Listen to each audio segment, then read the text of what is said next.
was teaching Arlene, because Arlene is a very special person to me. And I teach her about many things. And every time we were going to have a meeting, I said, Arlene, we coming to your house. We had the garden lesson.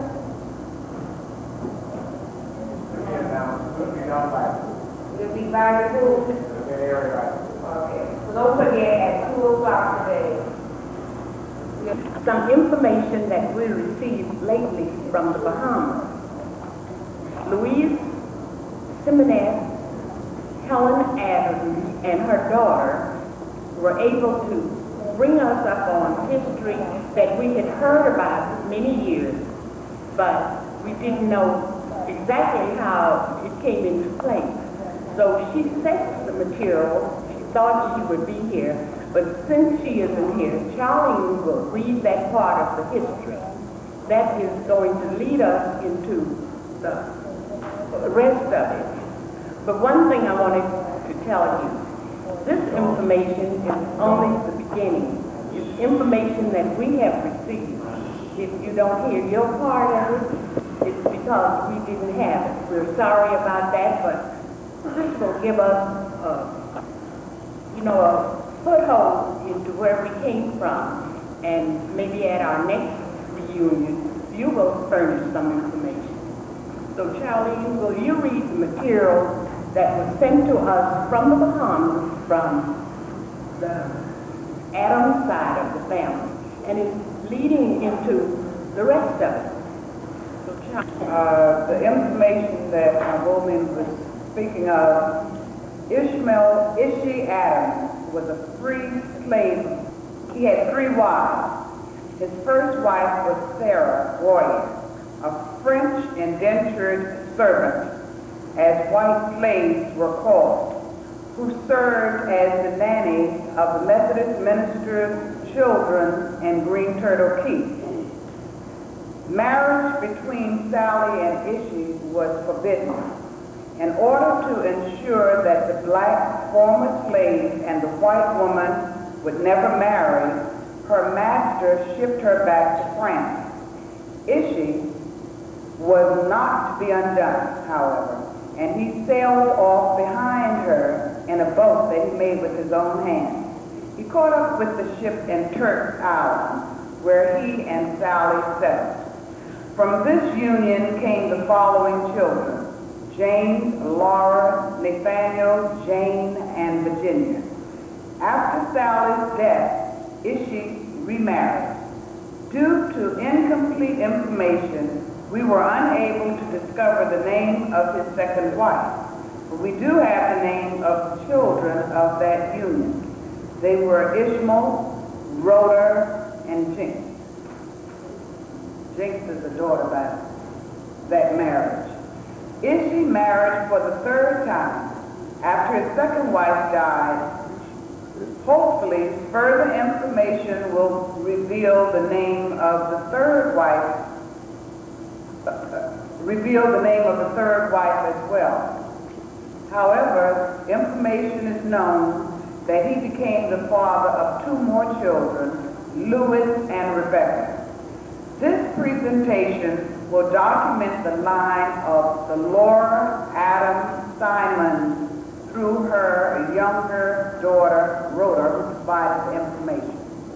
Laura Adams Simon was the eldest daughter of Ishmael Adams and Sally Goya Adams. Laura was born in 1842 and was the sister of Jane Adams Frank. Laura's younger daughter, Rhoda, moved to Nassau, Bahamas around the turn of the century. There she met and married a dashing young Barbadian Taylor. Barbarian, maybe he was also.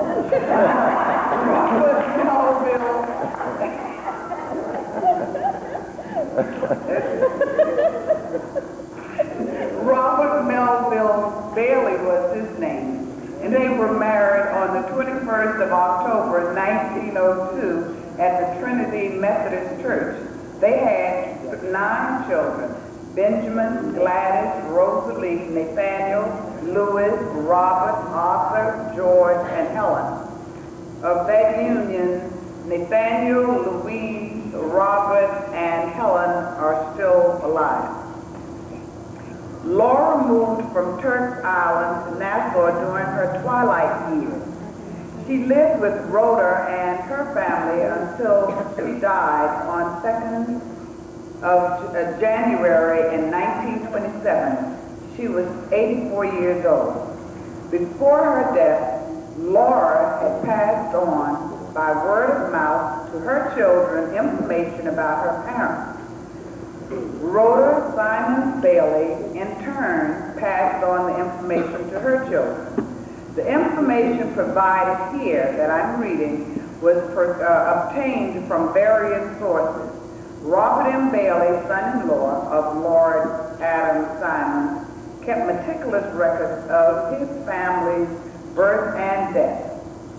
His wife, Rhoda, often told her children the family's history as she knew it. As a child, she said, I remember hearing these stories repeated to us by my Aunt Rosalie Carmen Bailey and my mother, Helen Bailey Adams. More recently, I was able to have discussions with my one remaining aunt, Louise Bailey Simonet, and from my mother, Helen, who filled in some of the other gaps that were missing. In addition, I had the privilege to live in Abaco for some 16 years. There, I discovered my Abaco family. I found out that stories my aunt, who was known as Aunt Nurse, Rosalie, had told us that they were not fictitious at all. Since the Abaco family side was telling the same story, I came to believe that they were true.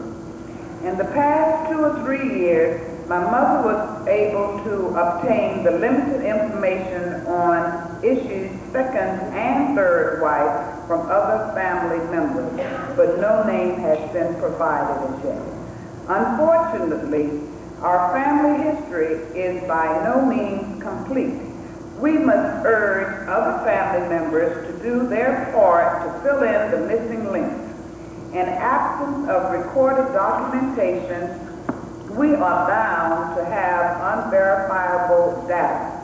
There are no doubt corrections, revisions to be made, but until you or other family members come forth with information, that can't be done, and there will always be inaccuracies. In a family of this magnitude, completion of our family history is a monumental task. No one person can do justice to this undertaking. It may at times even become frustrating, but in the end, we will enjoy a sense of accomplishment at having the entire picture unfold before us, which we may all have an idea of where we are now and where we are headed. We will finally know for sure where we have all come from once this task is completed. I have read this, and it was written by Carmen Adley Boswick, and she did it in June of 1991. And she's making a plea to all of us to complete the history. There's further information when you receive your booklet that will unfold what we know today because we've passed it on. And we hope that the others, as was mentioned, will continue to do likewise. Thank you very much.